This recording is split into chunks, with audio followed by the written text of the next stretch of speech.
Cost accounting 1 unit 1ல் nature and scope of cost accounting தான் பார்க்க போகிறோம். செலவு கணக்கிடலின் தன்மைகள் மற்றும் நோக்கங்கள். காஸ்ட்னா எதுன்னு பார்க்கலாம். முதல்ல காஸ்ட்னா செலவு மற்றும் கொள்முதல் விலை. கொள்முதல் ரா மெட்டீரியலை வந்து முடிவுற்ற பொருளாக மாற்றுறது. செலவு காஸ்ட் அக்கவுண்டிங். இதுதான் காஸ்ட்டே. ஓகே. காஸ்ட்னா செலவு. ஒரு நிறுவனத்தில் உற்பத்தி செய்யப்பட்ட பொருளின் அடக்க விலை மற்றும் உண்மை மதிப்பே காஸ்ட் ஆகும்.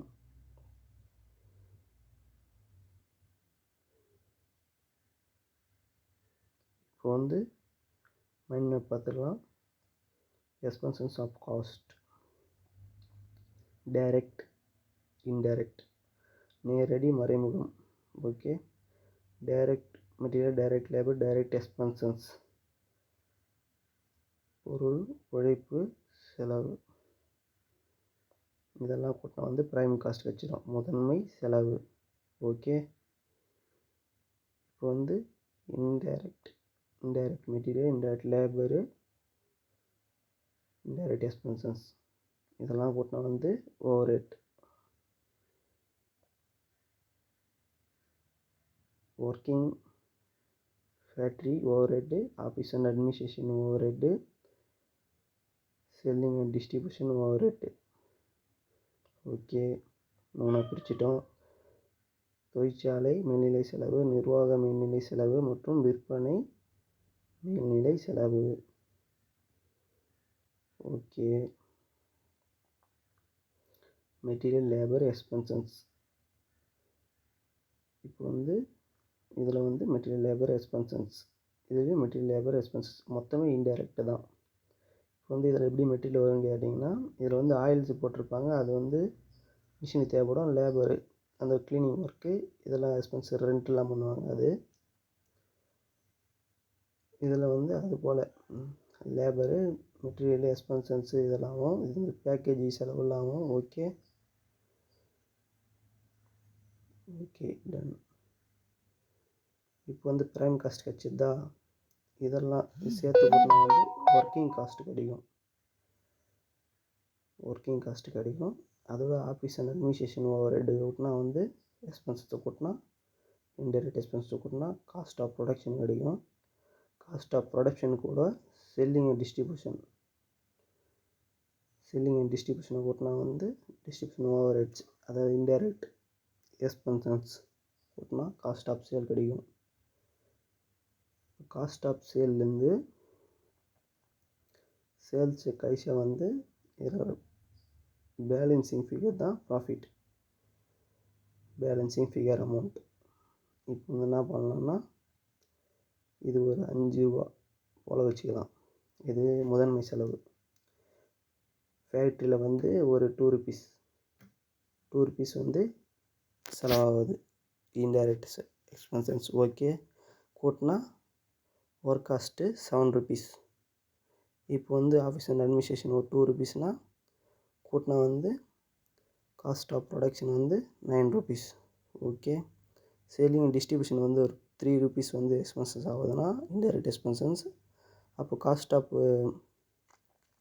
Sale 12 rupees. ஓகே. அப்போ சேல் ஒரு 15 ரூபா இருந்துச்சுன்னா ப்ராஃபிட் இது ரெண்டுத்துக்கான டிஃப்ரெண்ட் ப்ராஃபிட். அப்போ அது 3 ருபீஸ். அப்போ balancing figure amount 3 rupees. Okay.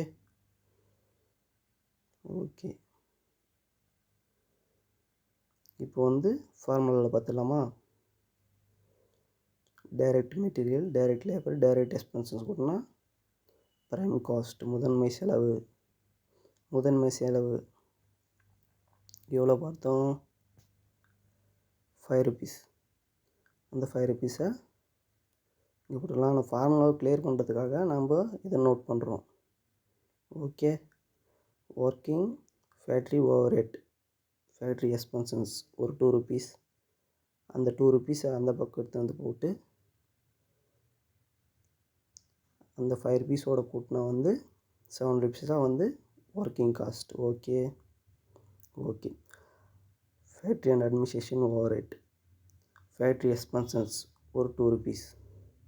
அது அந்த சைடு கொண்டு வந்து 7 ருபீஸ் ஒரு 2 ருபீஸ் கூட்டினா வந்து 9 rupees. Okay. Cost of production, selling and distribution overhead வந்து செல்லிங் எக்ஸ்பென்சஸ் ஒரு 3 ருபீஸ். 3 ருபீஸை கூட்டினா வந்து 9 ருபீஸோட கூட்டினா 12 rupees. Okay. Cost of sale பண்ணும்போது அந்த பொருளோட மதிப்பு 12 ரூபா அப்படின்னா நான் சேல் பண்ணது எவ்வளோ? 15. அப்படி இருக்க அப்போ வந்து ப்ராஃபிட் வந்து 3 ரூபா. பேலன்சிங் ஃபிகர் அமௌண்ட், இருப்பு காட்டும் தொகை. Okay, done. இப்போ வந்து நம்ம வந்து சம்ம பார்க்கலாம். Direct material, direct labour, direct expenses. முதல்ல வந்து கேள்வி பார்த்தலாம். மேலே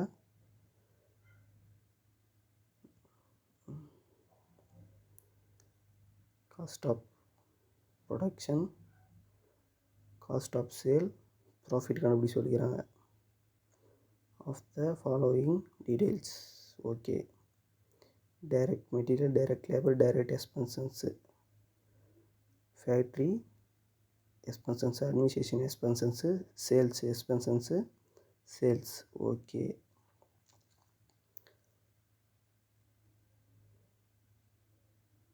இப்போ டைரக்ட் மொத்தம் வந்து ப்ரைம் காஸ்ட் வச்சிரும். ஆஃபீஸ் எக்ஸ்பென்சஸ் கொண்டா வந்து ஒர்க்கிங் காஸ்ட் வச்சிரும். அட்மினிஸ்ட்ரேஷன் எக்ஸ்பென்சஸ் கொண்டா காஸ்ட் ஆஃப் ப்ரொடக்ஷன் வச்சிரும். ஓகே. சேல்ஸு கூட்டினா வந்து செல்லிங் எக்ஸ்பென்சஸ் கூட்டினா வந்து காஸ்ட் ஆஃப் சேல் கிடைக்கும். அதோட சேல்ஸு கேஷாக ப்ராஃபிட் கிடைக்கும். Okay, ton.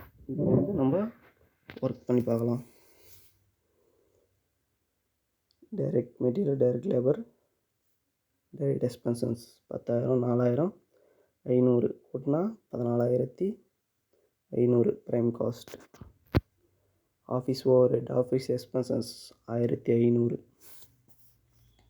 1,500 என்ன எடுத்துன்னு போட்டு கூட்டினா 16,000 factory cost, working cost. Okay.